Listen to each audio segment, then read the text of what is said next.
for those of you watching the recording, I'll be referencing some things to you as well. We're going to be doing some interactives, but you'll still be able to get kind of the effect of it. And I'll make some connections to it to make sure that you feel very much a part of the experience.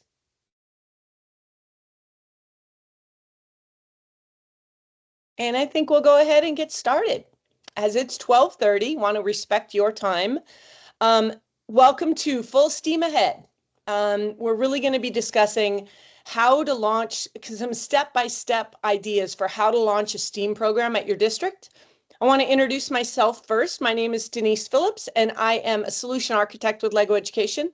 I was a teacher for 30 years, and now I work with sales teams in larger districts on designing implementations that really make sense for the goals and visions of those districts. And I want to introduce my colleague, Neil Otto. Neil, could you pop in? Hi, everyone. My name is Neil Otto. I was a teacher for over 12 years, taught second grade mostly, moved into the district, oversaw federal programs and/or the foundation side of the grants. And so LEGO Education came calling and I answered. So here I am.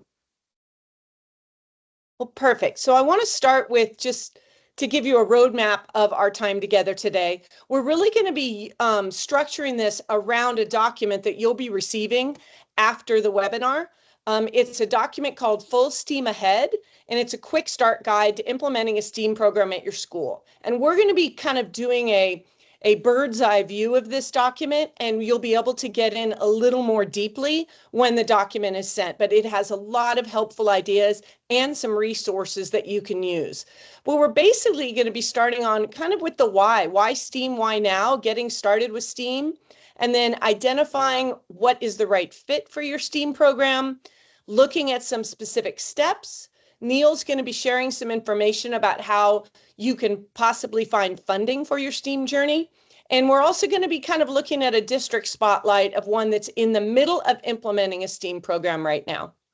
So I want to start with why STEAM, why now? You know, what are the benefits of STEAM for students, but also for educators at this time in our lives? So this, I always feel like this quote ages me a bit because I remember a version of this quote coming out about the year 2000.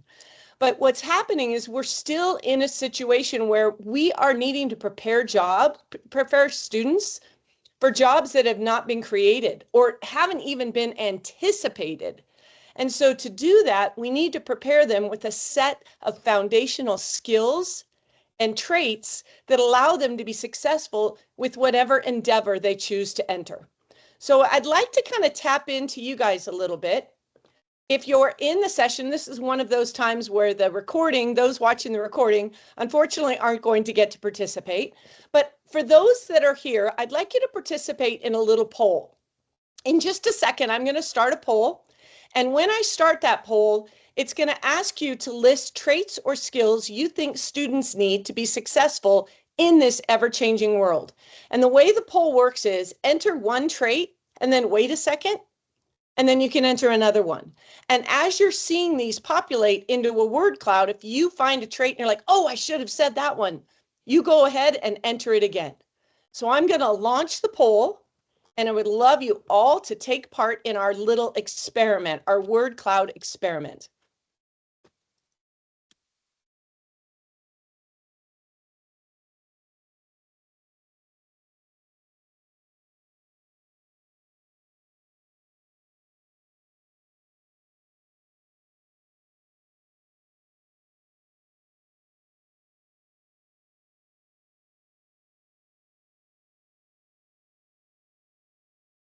Oh, I'm loving it. It's common themes appearing.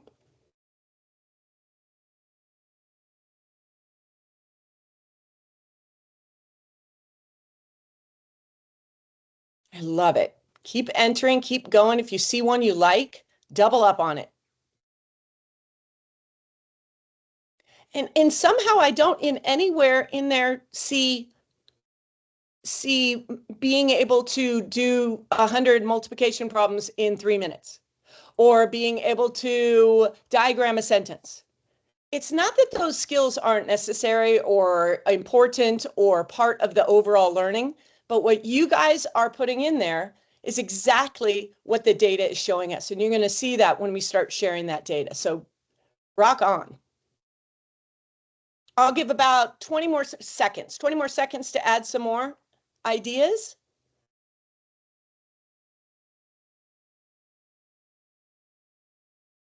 Love it. So in your thinking, it's about critical thinking. I loved that someone put bravery. I'm wondering, I don't see it in there for some reason. Someone put bravery, collaboration, problem solving. Yes, there's a need for technical changes, understanding technical changes. Emotional, probably emotional strength, emotional resilience, understanding technology. I love it. Okay, so now take a mental picture of that and really understand. You're going to be able to pat yourselves on the back as we move in and think about this on a deeper level. Okay, so I'm going to close that poll. And I think now, could you guys you were all able to view, Neil, can you give me a thumbs up if you were able to review the results as they were coming up? Yes, it was Okay. popping up, and then in the Perfect. chat, there's a way to look at the responses as well. Perfect. Okay. So the World Economic Forum released a recent release, the 2024 release of what are the top 10 skills needed for workers by 2030. And it's going to be a little bit surprising because 39% of existing workers, their core skills are going to need to change. And when you look at this data and you look at this information, yes, those STEAM skills that we would normally associate with STEAM, AI, network, cybersecurity, computer science, technology literacy, those are important. But look at 70% of those skills. Now, 50% of them are the ones that you guys mentioned. Creative thinking, analytical thinking, resilience, curiosity, lifelong learning, leadership. But there's some interesting ones there. Talent management and environmental stewardship. All of these connect very well to what STEAM is about. Because we know that traditional learning alone isn't going to provide students the skills and traits they need for their future. We know that they're going to need to be able to adapt to an automatable, I said that word wrong, world. And we know that they need to develop these skills. And again, I'm connecting to your brilliance. You already identified these skills: complex problem solving, critical thinking, because they need to be able to have the confidence to exist in this ever-changing world. And you can't have confidence in a decision. You can't make quick decisions and be able to critically think if you don't have confidence. And we know at LEGO Education that hands-on learning and learning through play and learning through engaged activities helps them in this area, helps them develop the confidence. And I don't know why that was, let me go back. I don't know why that was animated. But when we look at the benefits of STEAM learning, we know that we build those skills. We build everything you guys just put in your word cloud. We give them the opportunity to be curious, to be creative, to engage with oral activities, physical activities, discussions, arguments, and we allow them to learn what it truly means to collaborate and not just exist alongside each other. So now let's look at how we can, now that we've established the case for why it's so important to bring STEAM, let's really look at what the best fit is. Whenever I'm working with districts, I often ask them, let's look at the overall goal or success criteria you're wanting at the end of this, because identifying the overall goal helps you more closely align the products, the curriculum, the staffing, and everything that you're going to do in a program. So the document you're going to get goes in a little more detail, but you need to ask yourself some questions on this. So, which program is right for my school? It might be problem-based learning. But then you need to ask, well, who will design the units? And how will they be provided? And if you're going maker spaces, do you have that space? Do you need to open up that space? Is that available?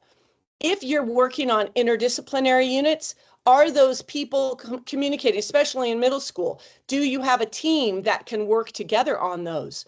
And if you're focusing this on after school clubs, is the funding available? How do we get the community involved? And then again, if you're focusing on field trips, does your district or school have limitations on this, have certain requirements? So in many cases, it's important to ask yourself these questions. So on the document that you're going to be given, as I said, one of the resources is this needs assessment. Well, not really a needs assessment, that comes a little later. It is an identification of the questions that you might ask when you're identifying what kind of STEAM program do I want to have. So once you've said, well, this is the program that I want to have some makerspace, or I want to do some after school. Once you've decided that, it kind of turns into a 4-step process. And step 1 is really about building the blueprint for it. So planning it all out, flow chart and everything. Step 2 is kind of taking those initial steps. Step 3 is kind of identifying what's going well, adapting what isn't, and moving on. And then step 4 is really reflecting, perfecting, and growing on that even more.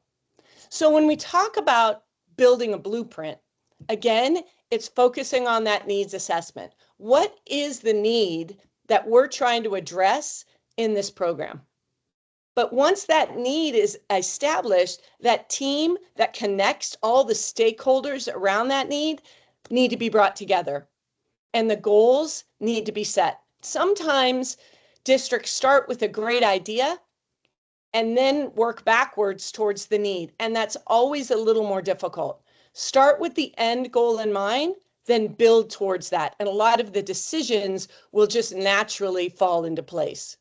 So looking at step 1, we'll go back to step 2, but looking at step 1, another one of the resources that's going to be provided is a STEAM program's needs assessment.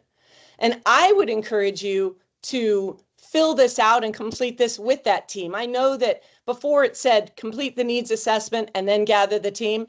I think there's an argument for gathering that team, those interested stakeholders, and reviewing this document together. What is needed? What do we have? What do we not have? What exists in place? And that helps quite a bit. But now back to this, once you have that together, now let's talk about plans into action, because there's a lot of details that need to happen. One, in some respects, you're going to need to provide professional learning for those teachers or those people that are supporting this, especially if you're doing something that's outside of what has been happening. And yes, we will be sending the screen capture, the recording of this. I will talk to the team to find out if we can send a PDF of this PowerPoint. We won't be able to send the PowerPoint itself. Oh, that was a response in chat, you guys, sorry. I saw it come up and answered it. All right, so when we're really looking at plans in action, that's where you start making the decisions about curriculum, about resources, about whether you're going to go problem-based, project-based, inquiry-based. What is that going to look like? Well, we have some resources at LEGO that can help you with that. So what I'm going to do is I have 3 resources that I'd love to share with you. If you're on your phone now, I wouldn't try and scan these QR codes at this point. Wait for the recording and scan the QR codes then. But if you're not on your phone and you're on a computer and you'd like to take a look at some of these resources now, feel free to do so. The first one is a series of units in LEGO's sustainability department, and it's called Build the Change. And there are about 6 different units, all in varying lengths. Oh, sorry, something came up. All in varying lengths that allow students to really examine, identify, and solve problems that are facing our world today. Problems like climate change, or looking at a world without waste, or examining what would happen, how things would change if our school buses were all electric vehicles, and allows them to kind of dig in. And they don't have to use, they can use Lego bricks, they can use any materials for these. So these are not tied to a specific solution that Lego Education uses, but they're just the opportunity for students to let their imagination just really go crazy and let them solve some really important problems. And these are geared towards students from 7 to 12 years old. Okay, now you can modify, there are instructions in that for modifying for older students or for younger students, but 7 to 12 years old. And I wanted to give you enough time to kind of peek in at the QR code for that, but it will be available when you watch the recording, so you can come back and get it. Another option would be Hannah's STEAM Heroes. This is a program that identifies and highlights 8 STEAM heroes that are doing work in the world that's really quite interesting. It allows students to see what they could be. For example, one of the STEAM heroes, one of my favorites, is Dani Washington. And she is an ocean advocate. And she invented her job because she realized she loves the ocean, but she doesn't see enough people communicating to being almost an intermediary between ocean scientists and everybody else who may not understand the depth of what they do. And so she communicates issues with the ocean in order to protect and save our oceans. But there's also bee rescuers, dance technologists, food bloggers.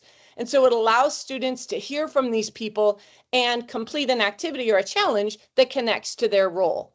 Again, you can use Lego education materials, you can use Lego bricks, or you can use any found materials. And lastly, this is a connection that we made, a partnership we had with NASA at the time of the Artemis launch. And you'll find 3 modules here, and this is usually good for students 4th to about 8th grade or 4th to 9th grade. And they learn about all the different jobs and careers and tasks and challenges that went into launching Artemis. And it allows students to act in those careers and develop solutions for challenges. One of the challenges I found very interesting was the challenge that asked them, hey, once the rocket is created, how do you get it out to the launch pad? You need something that can carry something very heavy in a very stable way and get out to the launch pad. So students are tasked with creating something that can carry a bowling ball a certain way. And again, you can use Lego education materials, you can use loose bricks, or you can use whatever materials you have. Now, looking at further steps, it really is about, once you start moving in this, it's really important to almost plan, teach, reflect, apply. So you plan it, you start the process, you need to reflect on it. Celebrate what's going well. Identify those things that need iteration, that maybe need some tweaks or some changes. Maybe you need to add more things to it. It's just a process. And then that process even continues to that reflection piece, because reflection is about applying it to a new application. It's about making a change or looking at what works at a whole systemic level and then saying, okay, do we want to continue with this momentum? Do we want to make some changes? So that's kind of where we are with this in the 4 steps. Now, I know I have some of my colleagues monitoring the chat. Feel free, please, to chat in if you have specific questions. We are going to have a time at the end for specific questions, but if you have questions as we go, please don't hesitate to put them in the chat. Okay, so now from our standpoint at Lego Education, the way we approach this is building a continuum. While we feel that there are very exciting things that can be done in a STEAM program, what we are about is identifying a continuum of learning, a continuum of skills, and a continuum of lessons and curriculum and ideas that take students from pre-K all the way to 8th grade. So the first one, Lorraine has added a question. The first units are usually 7-year-old to 12-year-old. The second is for any ages. And the last one is for really upper elementary and middle. And I noticed that someone else, Stephen, mentioned that one of the activities that Build the Change starts at 7 years old. You can do the Build the Change with lower. As a matter of fact, Los Angeles Unified has a climate change initiative, and they have climate change heroes at each, climate change leads at each school. And those schools are focusing on pre-K, kinder, first and second, and they are using Build the Change. so you can modify it. Okay. Now, in our focus, so you might have known us, I'm going to go back for a second. You might have known us as, through the Lego learning system, Spike Essential, Spike Prime, Brick QMotion Prime, Brick QMotion Essential. But we've just recently released Lego Education Science, which serves in this continuum as well, because it's the idea that you can have standards aligned lessons in kindergarten to 12th grade that bring hands-on learning and hands-on STEAM learning to the core classroom very easily for teachers. In many cases, teachers are hesitant to do hands-on because it takes so much time to prep, it takes so much time to do. These are 30 to 40-minute lessons that really allow every teacher to bring that STEAM learning into the classroom. But in your STEAM program, you might use the science, but you also might go and really look at that LLS continuum of Spike Essential and Spike Prime.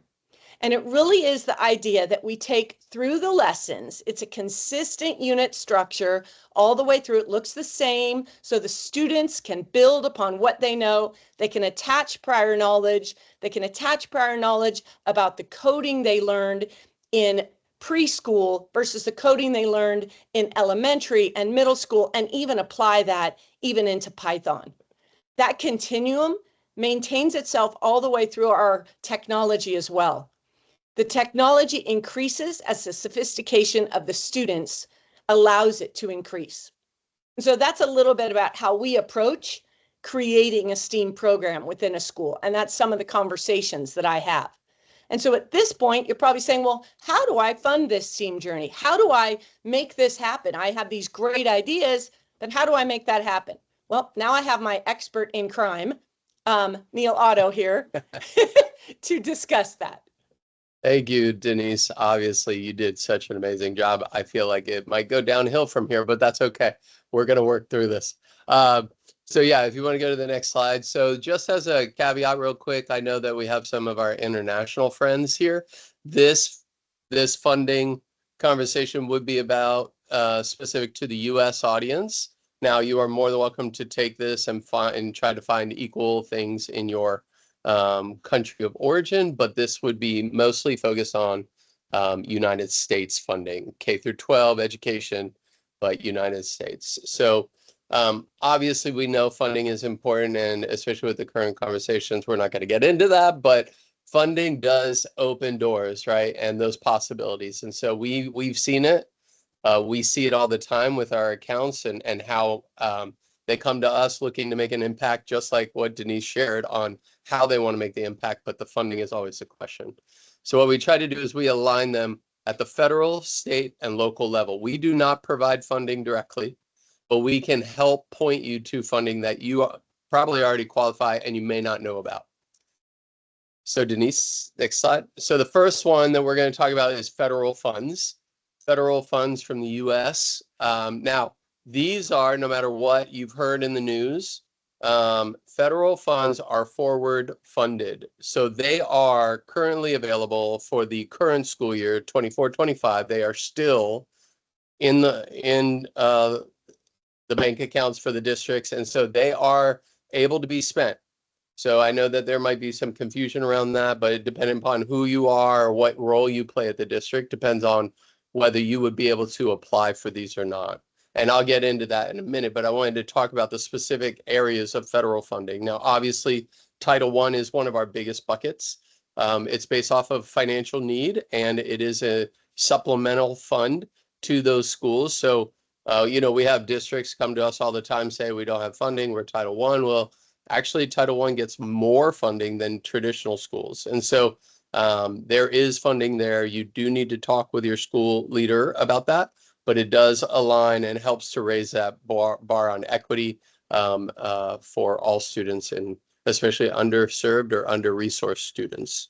Now, Title II is under the same vein of federal programs. It's a formula grant, but it is only specific to professional development. Now, we have professional development opportunities, options, and so I would want you to connect with your account manager to talk more about what that looks like.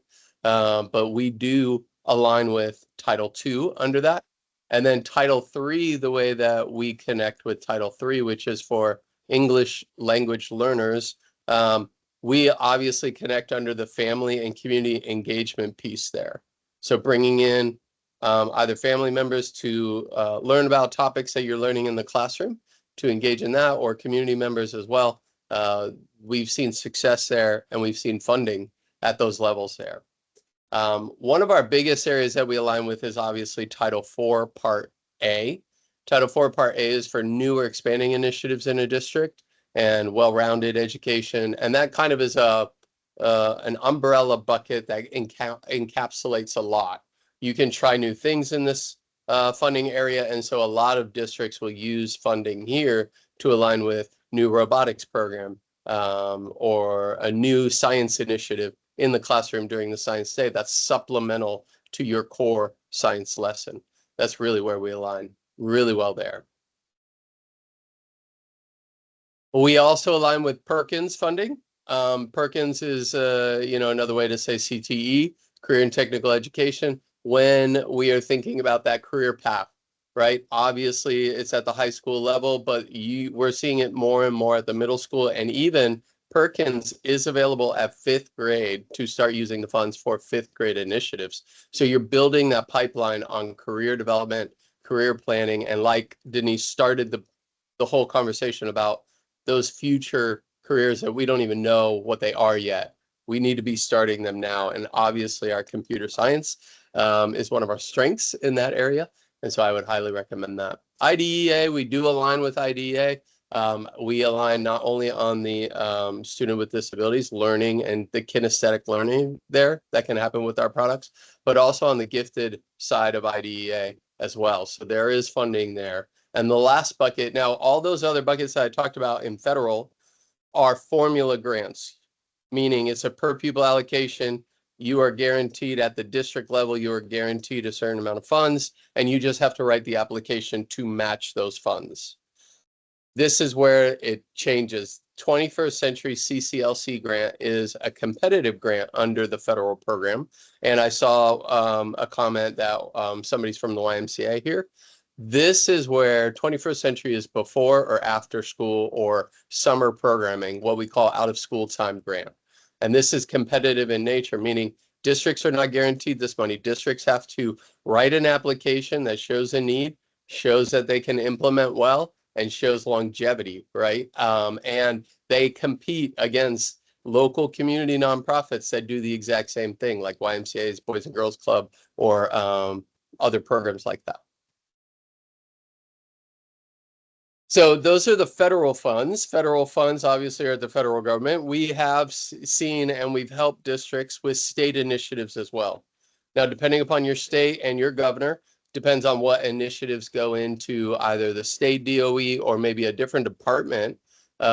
We've seen grants through the Department of Transportation, Department of Wellbeing. Like there are a lot of opportunities there. But what we can do is when you connect with an account manager, we can help to look at your specific state to see if there is availability. Some states have big computer science initiatives. Some states are CTE initiatives. Some say it really depends on the governor. But that is an avenue for funding. It does go through the district, the LEA, and we can help point you to those that you might already qualify for. Go back real quick, Denise, just for a second. Thank you so much. I'm sorry about that. So also you do want to look at. Good. Yeah, no, you're doing great. You're doing great. Some states actually have started to enact bonds and levies for their education initiatives, and certain states have it and certain states don't do it yet. They are heavy on the facility side, but with that said, if you're building a new library, maker spaces inside of that library or computer science station inside of that library do count under those bonds and levies. And so that is another way we could help point you to funding that your district might be talking about. And so you can be a part of those conversations as well. We do need you just to let us know, what are you thinking as far as your project goes? And then we help point you to funding that you qualify for. Denise, thank you. You can go to the next one. So really, this slide has a lot on it, and I'm sorry if I'm talking too much already, but It depends on your role at the district. We've talked about federal and state, but if you are a classroom teacher, right, you can't apply for federal grants. You have to go through the federal grant department, for federal program department, and that director, or if you're depending upon the size of your district, it might be the assistant superintendent. Now, obviously, a classroom teacher cannot just go and ask, oh, I want a class set for that, right? So what do you do if you're the classroom teacher? Well, you want to look at more localized options, right? And specifically where we've seen success is with education foundations. And so I'm going to jump to the blue side real quick, even though we are on the top part of funding strategies. If you are a teacher, if you are looking at that classroom set level, you want to look at local opportunities for funding. A big part, again, is education foundations. It's a DSO, a direct support organization for your school district. It's the 501c3 that allows the tax incentives for corporations to donate either funding or supplies to the district, but then they get that tax incentive back. If they just donated to your school, they actually would not get that, believe it or not. You have to be the 501c3 qualifier. So a lot of districts have been moving that way. They start sometimes at a scholarship level, but once they get their foot in the door, once they get moving with raising funds, their next step is the classroom, to support classroom teachers and classroom initiatives. So they have classroom grants.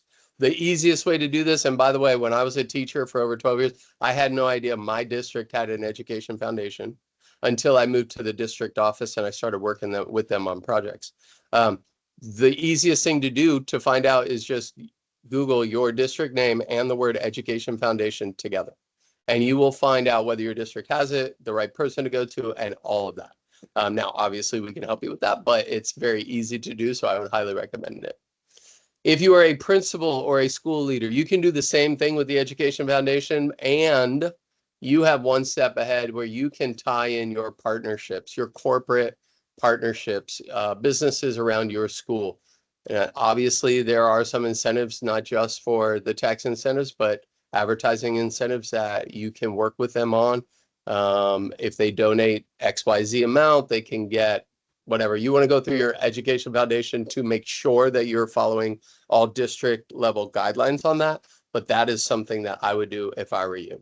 And so definitely look into that. Obviously, also at the principal level, you should know people at the district level, like the federal program director, and be able to partner with maybe other school principals to do a bigger, larger purchase for whatever project you're going for. But if you get more people involved, you have more access to funding, like federal, like Title I, Title II, Title IV. So I would highly recommend that. And the last one is if you're curriculum and you're the federal program director, if you're already at the director level or the curriculum level, that district level, then it's all about collaboration. Denise already talked about it, getting the right people into the conversation, going through those worksheets and saying, what is the need? What are the desires? What is the outcome and outputs that we want to produce?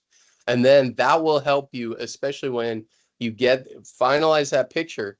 You're so much better aligned for whatever grants come your way to be able to write that grant quickly. The thing about grants, and that we're seeing a lot, is that they're coming available and they're closing within 3 weeks. Now, that's just the nature of grants. Now, some of them are rolling, like the federal programs, but if you're looking at the corporate ones, the Education Foundation ones, the Family Foundation ones, they usually have a short window. So you want to get all those pieces aligned, and then you're able to move forward with it. The last thing I'll say before we move on to the last slide is, if you apply for a grant, if we help you, point you in the right direction, you apply for a grant and you get turned down, that's not the end of the world.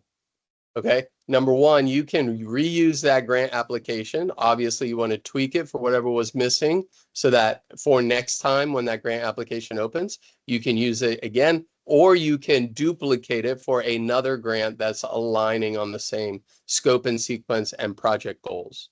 And so don't give up. That's my biggest thing. Don't think that you're a horrible grant writer, because you're not. Sometimes they're very specific on what they're looking for, and it just wasn't that. Okay. And so reach out to us, whatever you need. Denise, last slide. I think actually, that might be the last slide. Yep, that was the last slide. Awesome. Now, Neil has mentioned a couple times to reach out at the end of the session. There's going to be a QR code that you can use to reach out if you're not sure who to connect with. But, you know, every single program is going to look a little different. And it's going to look different because the needs and the goals are different.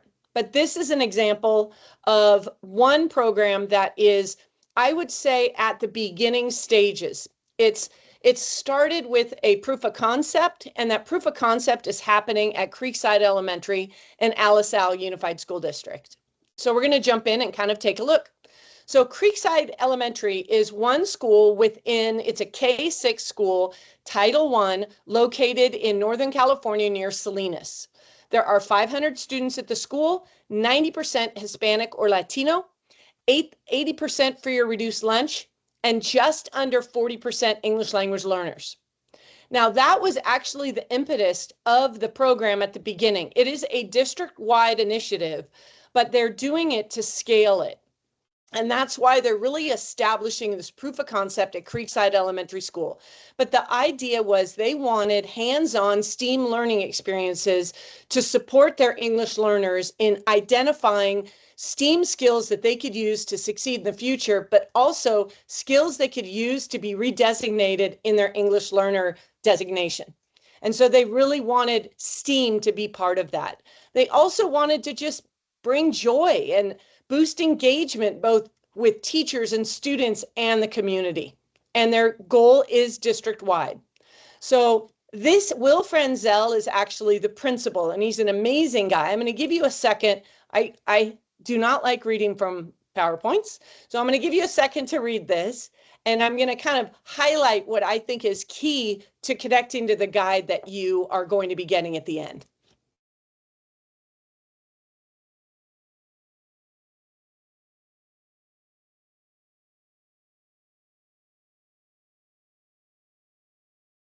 So if you really look at what he's doing, is this is a description of his needs assessment.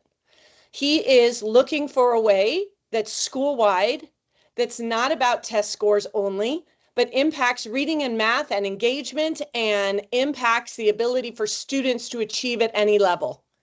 That's what he's really about. And the way they structure it is they have an innovation lab.